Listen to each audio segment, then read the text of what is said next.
আলহামদুলিল্লাহি রাব্বিল আলামিন ওয়াসসালাতু ওয়াসসালামু আলা রাসূলিহিল কারীম। সম্মানিত খতিব সাহেব, উপস্থিত মুরব্বিয়ানে কেরাম, যুবক ভাইয়েরা ও সর্বস্তরের মুসল্লিবৃন্দ, আমরা মহান রব্বুল আলামিন তাবারক ওয়া তাআলার দরবারে আবার শুকরিয়া আদায় করি যে মহান মুনিব আমাদেরকে মেহেরবানি করে দুনিয়ার শত ব্যস্ততাকে ফেলে রেখে সালাতুল জুমআ আদায়ের উদ্দেশ্যে তার পবিত্র ঘরে আসার তৌফিক দান করেছেন।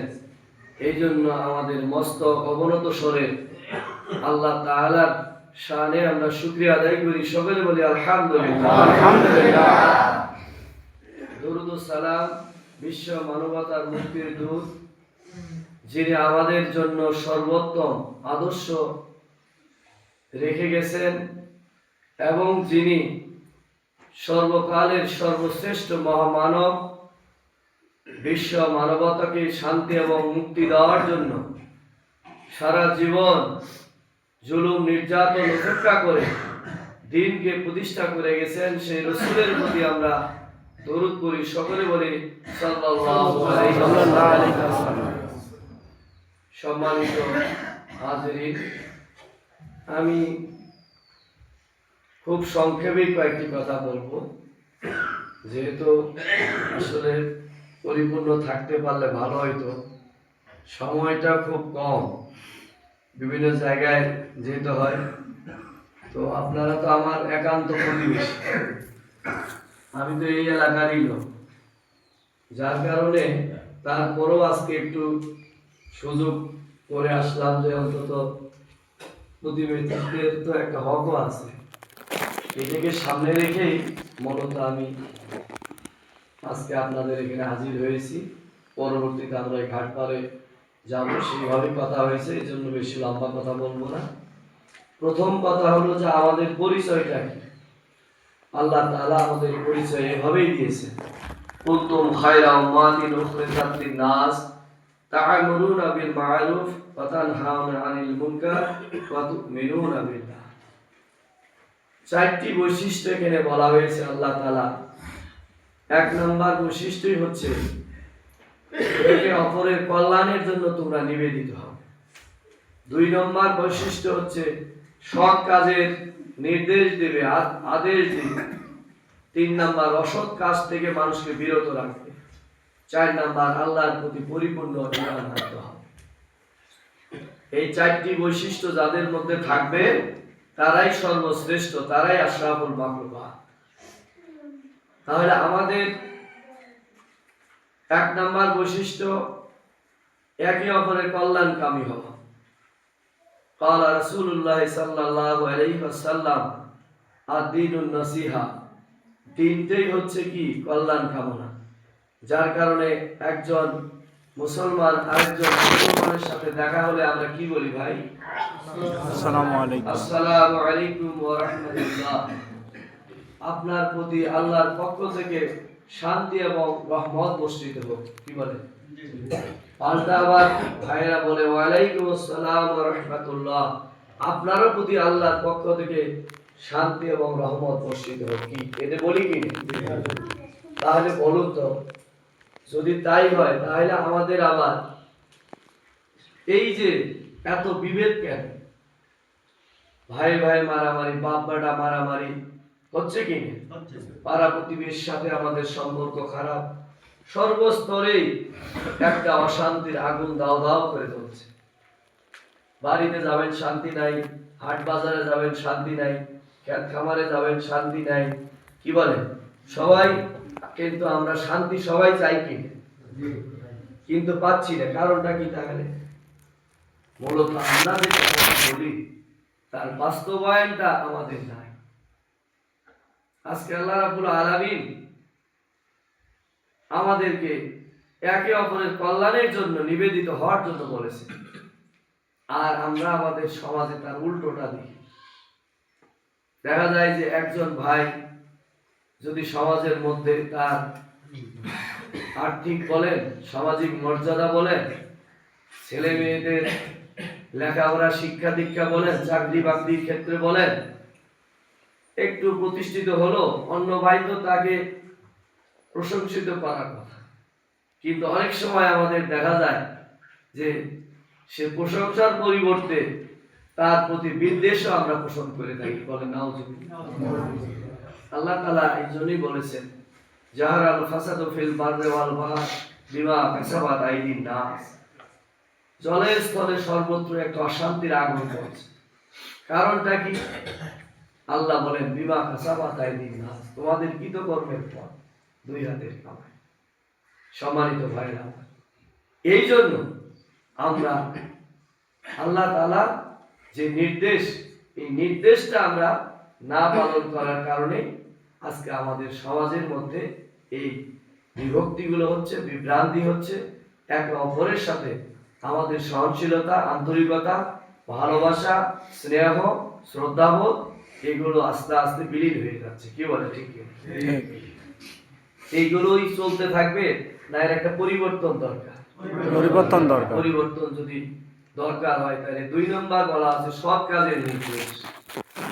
আল্লাহ তাআলা অন্য জায়গায় বলেছেন, ওয়াশারিউ ইলা মাগফিরাতিন মির রাব্বিকুম ওয়া জান্নাতুন আরদুহা সামাওয়াতি ওয়াল আরদ উইদ্দাত লিল মুত্তাকিন। দৌড়াও, প্রতিযোগিতা করো আল্লাহর ক্ষমা আর ওই জান্নাতে, যে জান্নাতের বিশালতা হলো আসমান এবং জমিন ব্যক্তি, আর মুত্তাকিনের জন্য সেই জান্নাতটা প্রস্তুত করা হয়েছে। সুবহানাল্লাহ করি আমরা। সুবহানাল্লাহ।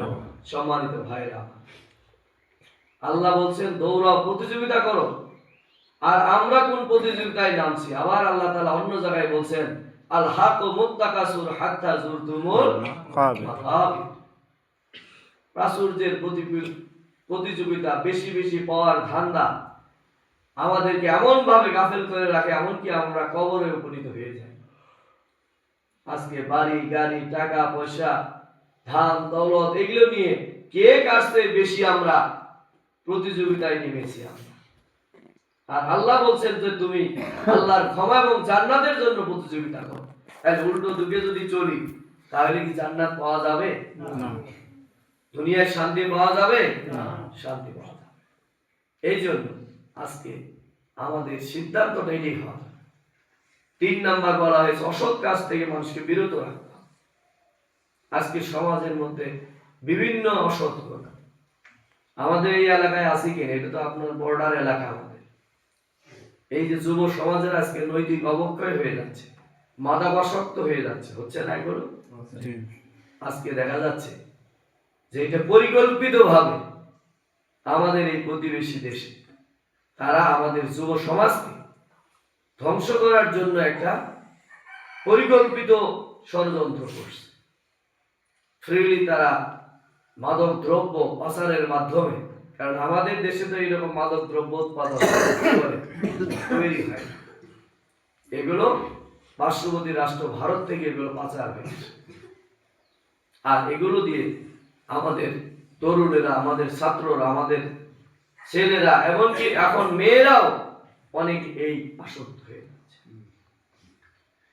এই জন্য আল্লাহ তাআলা বললেন যে তোমরা একদিকে যেমন সৎ কাজের দিকে মানুষকে আহ্বান জানাবে, নির্দেশ দিবে, অসৎ কাজ থেকেও মানুষকে বিরত রাখার জন্য চেষ্টা করবে। 4 নাম্বার বলা হলো যে আল্লাহর প্রতি পরিপূর্ণ ঈমান। পরিপূর্ণ ঈমান বলতে কি? আমরা ঈমান বলতে শুধু মৌখিক স্বীকৃতি, কিন্তু হাদিসের পরিভাষায় 3টি জিনিসের সমন্বয়ে ঈমানের পরিপূর্ণতা। 1 নাম্বার হলো ইকরার বিল লিসান, এই যে আমরা মৌখিক যে স্বীকৃতি। 2 নাম্বার হলো তাসদীক বিল জানান, অন্তরের অন্তঃস্থল থেকে সেটাকে গ্রহণ করা, মেনে নেওয়া। 3 নাম্বার হলো আমল বিল আরকান, কাজের মাধ্যমে সেটা প্রমাণ করা। সম্মানিত ভাই, এই 3টি জিনিসের সমন্বয়ে ঈমানের পরিপূর্ণতা। এই জন্য অনেক আয়াতে আল্লাহ রাব্বুল আলামিন ইয়া আইয়ুহাল্লাযীনা আমানু ওয়া আমিনু বলছেন, হে ঈমানদাররা তোমরা ঈমান আনো। আবার বলছেন তুমিনুনা বিল্লাহি ওয়া রাসূলিহি। ঈমানদারদের কি বলছেন? মূল কারণটাই হলো ঈমানের পরিপূর্ণতা আনতে গেলে মুখে যেমন স্বীকৃতি দিতে হবে, অন্তরে অন্তঃস্থল থেকে সেটাকে গ্রহণ করতে হবে, বাস্তব কাজের মাধ্যমে সেটা প্রমাণ করতে হবে। এই 4টি বৈশিষ্ট্য যদি থাকে তাহলে আমরা খাইরে উম্মাহ। না থাকলে কি লাকাদ খালাকনাল ইনসানা ফি আহসানি তাকওয়িম সুম্মা রাদাদনাহু আসফালা সাফিলিন। আল্লাহ তাআলা বলছেন যে হে মানুষ, তোমাদেরকে আমি সুন্দর আকার আকৃতি দিয়ে তৈরি করেছি, আর যখন তোমরা আমার সেই সৃষ্টির উদ্দেশ্য ভুলে যাও, নিজেদের মন গড়া চিন্তা নিয়ে কাজ করো, তখন তোমরা আর মানুষ থাকো না, চতুষ্পদ জন্তুর চেয়েও তোমরা নিকৃষ্ট হয়ে যাও। বলে না। সম্মানিত হাজির, আমি আর কথা বাড়াবো না, যতটুকু বলার চেষ্টা করলাম, সেই খায়রে উম্মাত যদি আমরা হতে চাই তাহলে আমাদেরকে এই 4টি বৈশিষ্ট্য আমাদেরকে অর্জন করতে হবে। সেই আলোকে আমাদের ব্যক্তি, আমাদের পরিবার, আমাদের সমাজ, আমাদের রাষ্ট্রটাকে গড়ে তুলতে হবে। তাহলে আমরা সেই কাঙ্ক্ষিত দুনিয়ার জীবনের শান্তি, আখিরাতের মুক্তি আমরা পাবো ইনশাআল্লাহ। আসুন আমরা সেই জন্য সবাই মিলে, আমাদের সম্মানিত প্রদীপ সাহেব আমি আসার পর যে আয়াতটা বলেছে, ওয়াতাসিমু বিহাবলিল্লাহি জামিআন ওয়া লা তাফাররাকু, তোমরা সংঘবদ্ধ হও আল্লাহর রজ্জুকে। রজ্জুটা কি? হাবলিল্লাহি কুরআন। কুরআনটাই হচ্ছে আল্লাহর রজ্জু। এই কুরআনকে আঁকড়ে ধরার জন্য বলেছে। রাসূল সাল্লাল্লাহু আলাইহি ওয়াসাল্লাম বিদায় হজের ভাষণে দুটো জিনিস রেখে গেলাম, কিতাব আল্লাহ ওয়া সুন্নাতি রাসূলুল্লাহ। একটা হলো আল্লাহর দেওয়া কিতাব কুরআন, আর একটা রাসূলের জীবন আদর্শ যেটা হাদিস। এই দুটো আলোকে যদি আমরা আমাদের জীবনটাকে করতে পারি, তাহলেই এই দুনিয়ায় শান্তি, আখিরাতে আমরা মুক্তি। আমরা কি চাই কিনা ভাইরা আমার? এই জন্য এবারে একটা সুযোগ আসছে, আপনারা সকলে বুঝেন, এখানে দল মত নির্বিশেষে আমরা এখানে ন্যায় ইনসাফের জন্য কাজ করব, আল্লাহর বিধানের জন্য আমরা কাজ করব, মানুষের শান্তির জন্য কাজ করব। এখানে দল বড় করার নয়, বরং যারা এই কাজ করার জন্য নিজেদেরকে প্রস্তুত করেছে তাদেরকে যদি আমরা সহযোগিতা করি, তারপরও আল্লাহ সেই সমান সওয়াব আল্লাহ তাআলা আমাদেরকে দিবেন। কি বলেন? ঠিক কি? এই জন্য আমি আপনাদেরকে বলবো যে আপনারা হয়তো ইতিমধ্যে শুনেছেন, এটা জানারই কথা, আগামী জাতীয় নির্বাচনে এই কুড়িগ্রামে 1 আসনে আমাকে জামাত ইসলামীর পক্ষ থেকে কেন্দ্রীয় সংগঠন প্রার্থী ঘোষণা করেছে। তো আপনাদের কাছে আমি দোয়া চাই, আপনাদের সার্বিক সহযোগিতা চাই, এবং আমি আপনাদের একজন প্রতিবেশী হিসেবে আশা করব যে আপনারা এই দায়িত্ব পালন করবেন ইনশাআল্লাহ। আল্লাহ পাক আমাদের সবাইকে সেই তৌফিক দান করুক। আপনাদের সকলের সুস্বাস্থ্য দীর্ঘায়ু কামনা করে আজকের মতো আমি এখানে বিদায় নিচ্ছি। আল্লাহ হাফেজ। আসসালামু আলাইকুম ওয়া রাহমাতুল্লাহ।